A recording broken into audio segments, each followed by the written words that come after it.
सांगोला बसस्थानकावर मुलींचे छेडछाड करणाऱ्या रोड रोमियोंना पकडून मुलींसमोरच चांगला चोप।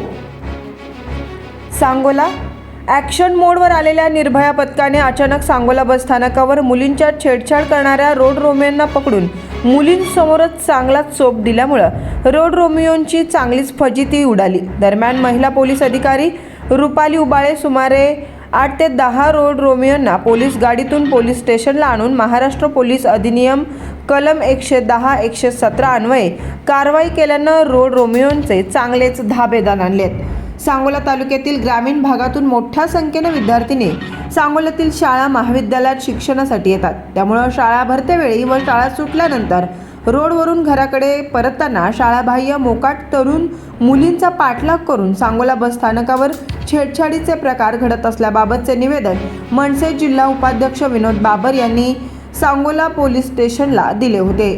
तर बदलापूर येथील अल्पवयीन शाळकरी मुलीवर अत्याचाराच्या घटनेनंतर राज्यभर पालकांमधून तीव्र पडसाद उमटले आहेत।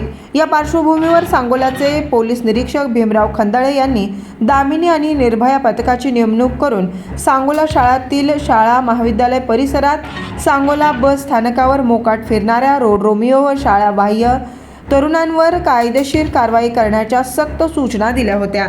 निर्भया पथकातील महिला पोलीस उपनिरीक्षक रुपाली हुबाळे, पोलीस कॉन्स्टेबल माऊली शिंदे, महिला पोलीस कर्मचारी चंदा निमंगरे व होमगार्ड यांनी सोमवारी दुपारी 12 वाजताच्या सुमारास अचानक सांगोला बसस्थानकावर एंट्री करताच रोड रोमियो सैरभैर पळू लागले होते।